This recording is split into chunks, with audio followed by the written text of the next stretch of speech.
Can you see the snow now?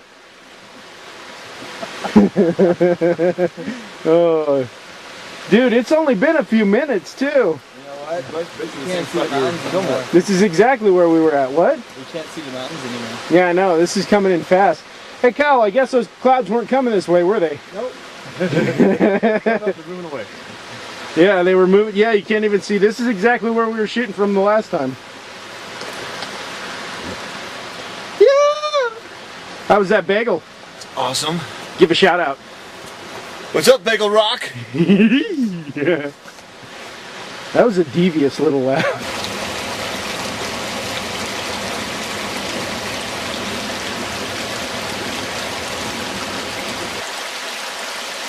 Change the exposure a little bit so you can see the snow is really coming down now. And they're huge. Recording. Hey guys, it's Matt. We've come across the opportunity to demonstrate one of my favorite tools. We have a stream that we want to get across, and rock hopping opportunities are limited. So I'm gonna actually strip the limbs. The excess limbs off of this log and use this log as a bridge. The tool I'm going to use is my Raja, made by Cold Steel. It's just a folding kukri. It's pretty heavy duty, 6-inch blade, about an 8-inch handle. Pretty hefty blade. It's good for some moderate chopping. It's good for stripping these kind of limbs off of a bigger limb. And of course, in the right situation, you could use those limbs that you strip for other purposes, for shelter making and whatnot, firewood. But basically, I'm going to make it easier to drag over here, drop in the stream, and shorten the gap between rocks. So here we go. Well, that one's already halfway done. But pretty quick strokes, and this comes right apart here. Matt, what technique are you using to cut that? I have to know the name of the technique. Well, I'm just saying. You're bending the branches here, and then you're coming at an angle. It does tend to strip faster that way. Sorry, say that again? I do bend the branch a little bit first and then chop on the outside of the curve. It tends to split it faster. I don't know if there's a name for that technique. So basically you're cutting at an angle. Pretty much. Alright. See there. Makes pretty short work of these kind of limbs. Hey, is this a Cold Steel party? Matter of fact, we can make it a Cold Steel party. Oh. Well, looky here. What do we got? If I can get around my gun. I don't know if you saw, but I went through this branch. One stroke of that thing. It's about the size of my thumb. Went right through it. I've gotten through some other branches even thicker than that before in just one quick shot. Looky here. What do you got there, Chappie? Cold Steel Perfect Balance Thrower. It's my survival knife. I love this thing. What are we doing? I'm trying to strip some of these extra limbs off of this tree so we can use it as a bridge over yonder.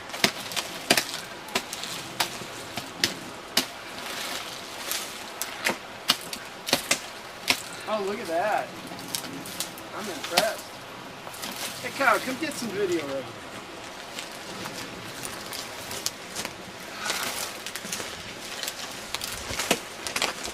So again, this is the Cold Steel Perfect Balance Thrower. This is what I carry on my leg rig. It's the one that I've suggested to all my instructors with NSS. I love this blade. Not only is it perfect for throwing, you can use it for batoning, skinning, everything. And it's very hefty. And I like the fact that it just goes through just about anything. You see that? Just like your Raj, dude. Yep. I wouldn't be surprised if... You put a significant... Yeah, put a good... I went halfway.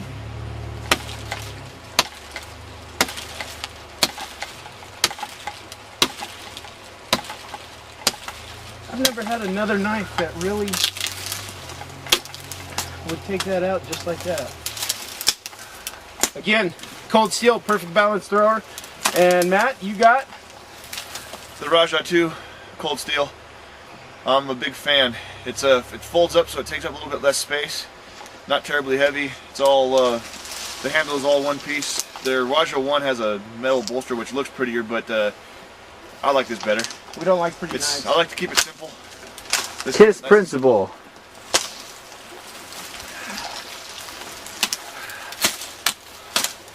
On your side. We're getting a little close to each other's Yeah, work here. I said on your side. I'll stand back and let Chappie do some work here.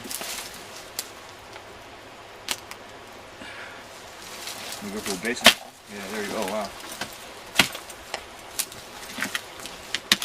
A couple of these branches, it helps that they're already kind of dead, but they didn't want to just come loose when we pulled on them, so you give them one or two chops and they... Hit it right here where this is coming apart. Okay, let me get in there. Here, let me get across over here. But you gotta what? You gotta trust your pilot. And respect the monkey. So more later. Okay, well the good news is we got this log pretty well stripped before Chappie bit himself, and now that we got him all patched up, we're gonna go ahead and try to drag this over here and see if we don't turn it into a footbridge. And cross our fingers it's going to be stable once we lay it down in the water, and we're not going to slip off it and tumble into the drink. It's not that deep, but I just don't want to get cold and wet. So, well, colder and wetter. Colder and wetter. Any words of wisdom there, Chappie? Knives are sharp. And they hurt. And I'm number one. And number one! Number one! Number one! Here we are with the Army Corps of Engineers. All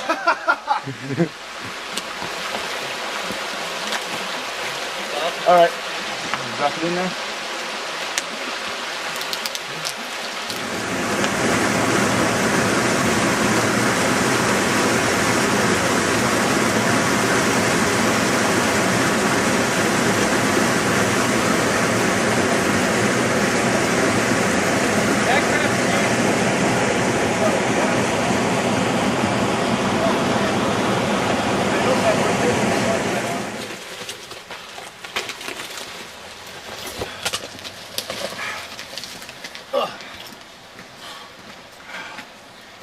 Oh yeah. So what do you think? You're just now dropping snow. That stuff stuck to you that long. Hey, you guys want to see what Kyle did to me? He was throwing snowballs. Turn around. That Chappie. Oh, is it still on me? A lot of it's still stuck on there. That's my emergency water reserve. Okay. So Matt. Yes, sir. What do you carry with you to keep your positive mental attitude? Anything? Not really. I just tend to be pretty much in a good mood. Yeah? Well, hang on. I got one thing that'll keep a positive mental attitude. You know what that is? The Second Amendment, baby. Well, Kyle, you're behind the camera. You carry anything with you to keep a positive mental attitude? Matter of fact, I do. What do you carry? I carry not only the trustiest knife I've ever had in my entire life, but a picture of my beloved. I like the way this guy's thinking. I carry my Smith & Wesson 9mm, but inside my pocket where I'm digging with my gimpy finger. Yeah, it's a double-sided photo. That helps with a positive mental attitude. Shall we carry on? And on we trek. On we trek.